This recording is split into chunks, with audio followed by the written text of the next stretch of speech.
इस्लाम out, Hindu भी लिखा है इसमें।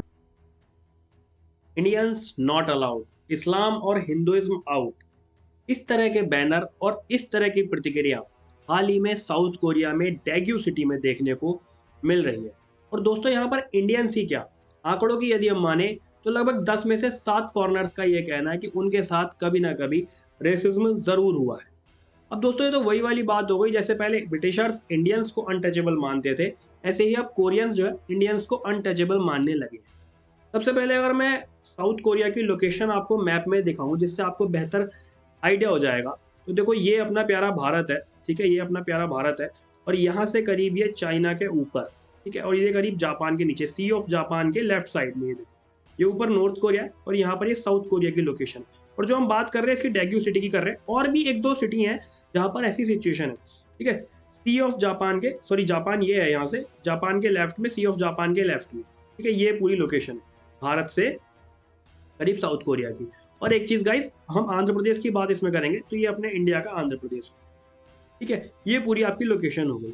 अब इसमें देखो दोस्तों नया सवाल देखने को क्या मिलता है कि ऐसे क्या कारण है जिस वजह से ऐसी प्रतिक्रिया देखने को मिल रही है। इस वीडियो के माध्यम से हम पूरा डिटेल में समझते हैं कि मुद्दा क्या है। It's only for Koreans, huh? Only for Koreans. Why? Why that policy? Huh? Why that policy? Yeah, but you cannot discriminate. कहाँ काम करते हैं? मैं इधर ही काम करता हूँ। आप इधर ही काम करते हैं? जी। अच्छा, तो आप तो इंडियन है? नहीं, नेपाल है। नेपाल से? दोस्तों आंध्र प्रदेश के अनंतपुर में किया मोटर्स के मैन्युफैक्चरिंग प्लांट के आसपास करीब 10 से 12 या 15 कोरियन रेस्टोरेंट खुले हुए हैं। लेकिन गजब की बात इसमें यह है कि यहाँ पर ही, यानी कि भारत की जमीन पर ही, भारतीयों के लिए वहाँ एंट्री अलाउ नहीं है। और देखने वाली बात इसमें यह है कि इन्होंने वहाँ पर वेटर भी या स्टाफ भी भारतीयों को नहीं रखा है, कोई नेपाली है, कोई कुछ। अब दोस्तों जब भारत में ऐसी सिचुएशन है तो आप सोच सकते हो कि साउथ कोरिया में, यानी कि उनकी जमीन पर क्या सिचुएशन होगी। कुछ फैक्ट के माध्यम से और कुछ आंकड़ों के माध्यम से थोड़ा सा इसको भी समझने की कोशिश करते हैं। देखो कोरियंस जो है ना बहुत ज़्यादा पढ़े लिखे हैं, इनका लिटरेसी रेट 98%, ये कुछ पूरे आंकड़े हैं, ठीक है, इसमें आप पूरा ये देख भी सकते हो। इनका लिटरेसी रेट जो है करीब 98% है। अब इतना ज़्यादा पढ़ा लिखा होने के बाद इन लोगों को वहाँ पर छोटी नौकरी करने में शर्म आती है, ये लोग नहीं करते छोटी नौकरी, ठीक है। सोचते हैं कि हमने इतनी ज़्यादा पढ़ाई लिखाई करी हुई है, अब हम यहाँ पर डिलीवरी बॉय बनेंगे या फिर क्या कहते हैं फार्मिंग करेंगे या और भी कोई छोटी नौकरी जो है वो हम नहीं करेंगे। इस तरह की इनकी मेंटालिटी है, सोच है, जिससे क्या हो रहा है कि वहाँ पर लेबर के लिए बहुत ज़्यादा शॉर्टेज।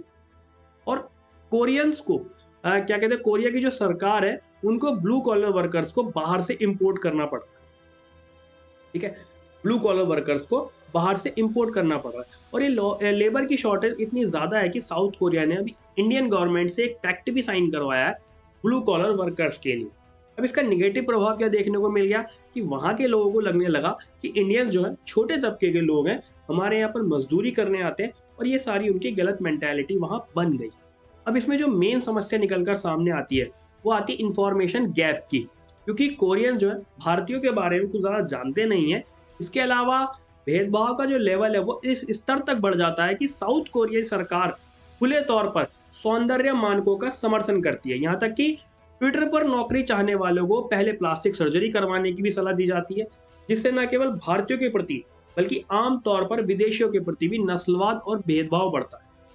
इसके अलावा एक और इंटरेस्टिंग चीज सामने आती है कि कोरिया में भेदभाव केवल दिखावे तक ही सीमित नहीं है, भाषा और ज्योग्राफी पर, यानी कि ज्योग्राफिकल या भूगोल पर आधारित भेदभाव भी मौजूद है।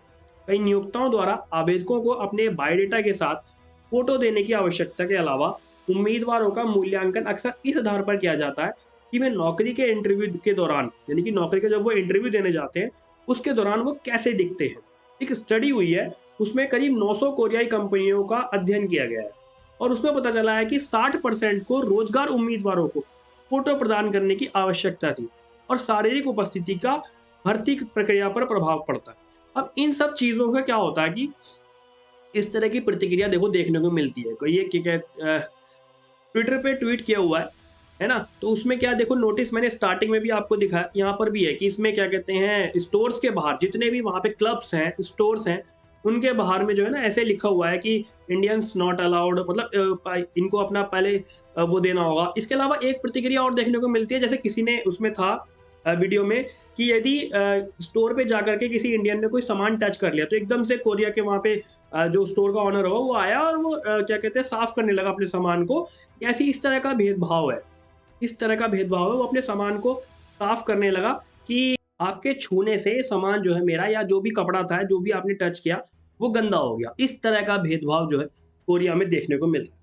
अब वीडियो के स्टार्टिंग में एक सवाल बना था कि ऐसा क्या कारण है, या मेन अगर हम देखें कि क्यों ऐसी प्रतिक्रिया देखने को मिल रही है, तो इसका सीधा सा जवाब सामने आता है कि साउथ कोरिया में भारतीयों के खिलाफ भेदभाव, भाषा और क्षेत्रीय अंतर, कठोर सौंदर्य मानकों और सूचना अंतराल यानी कि इंफॉर्मेशन गैप और समझ की कमी के कारण निगेटिव धारणाओं जैसे कारकों से प्रेरित है।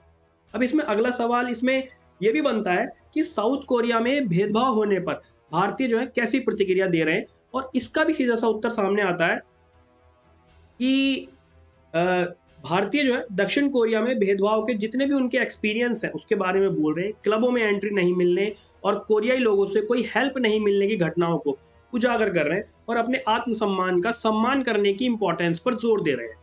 देखो इस तरह की प्रतिक्रिया ना कोरियन सरकार से एक्सपेक्ट कर रहे हैं भारतीय की वो हमें हेल्प करें और इस तरह का भेदभाव हमें ना देखने को मिले। इसके अलावा एक और घटना है, एक और कहानी है। अभी इंडिया में क्या हुआ था, मुंबई में एक कोरियन लड़की को कुछ इंडिया के कुछ एक दो लोग परेशान कर रहे थे, तो वहां पर आकर इंडियन ने एक इंडियन बंदे ने, एक इंडियन आदमी ने उनकी मदद, उस लड़की की मदद करी थी। और बाद में फिर वो मुद्दा वायरल इतना ज्यादा हो गया सोशल मीडिया पे कि पुलिस ने उन लड़कों को जिन्होंने इस तरह की हरकत करी थी उन्हें गिरफ्तार कर दिया। यानी कि भारत सरकार ने समर्थन किया था कोरिया के लोगों का, लेकिन भारतीयों के प्रति जो इनकी ये खिलाफत हो रही है या फिर इस तरह का भेदभाव जो हो रहा है उसमें कोरिया की सरकार या कोरिया के लोग ऐसी कोई हेल्प नहीं कर रहे। ठीक है गाइस, अब अगर जियोपॉलिटिक्स में हम यूपीएससी के पॉइंट ऑफ व्यू से बात करें और कंक्लूजन दें तो ये बहुत चिंताजनक है कि साउथ कोरिया में भारतीयों के खिलाफ नस्लवाद और कट्टरता का व्यवहार कैसे किया जाता है। किसी की अपनी संस्कृति और पहचान का सम्मान करना उतना ही ज्यादा इंपॉर्टेंट है जितना कि अन्य संस्कृतियों की सराहना करना और उन्हें अपना। कोरिया में रहने वाले भारतीयों को उन संभावित कठिनाइयों के बारे में पता होना चाहिए जिनका उन्हें सामना करना पड़ सकता है, और इन समस्याओं को हल करने के लिए आवश्यक कदम उठाने चाहिए। हम जागरूकता बढ़ाकर और समझ विकसित करके एक ऐसे समाज का निर्माण करने का प्रयास कर सकते हैं जो अधिक स्वीकार्य और सहिष्णु। इस तरह की कुछ ये इंफॉर्मेशन थी, पूरी वीडियो थी। इसके अलावा गाइज जो लोग भी यूपीएससी के लिए तैयार कर रहे हैं, मैं पहले भी वीडियो में बताया, मैं अभी बता रहा हूँ आपको कि आप लोग चैनल की प्लेलिस्ट में जा करके ना, और आप आंसर राइटिंग और क्या कहते हैं हिस्ट्री कवर कर सकते हो चैनल की प्लेलिस्ट में जाकर। आप 1 बाय 1 देखो, सारे लेक्चर्स अच्छे से कवर करे हुए हैं, आपको ना एनसीईआरटी और ना ही क्या कहते हैं रेफरेंस बुक पढ़ने की जरूरत महसूस होगी। आप ये लेक्चर्स देख लो, बाकी लाइव आंसर राइटिंग भी हम करते हैं। और इसी तरह से मैं जियोपॉलिटिक्स के जो भी टॉपिक्स हैं उनको कवर करता रहूंगा। आप लोग अपनी बढ़िया से तैयारी करते रहो। All the very best, thank you.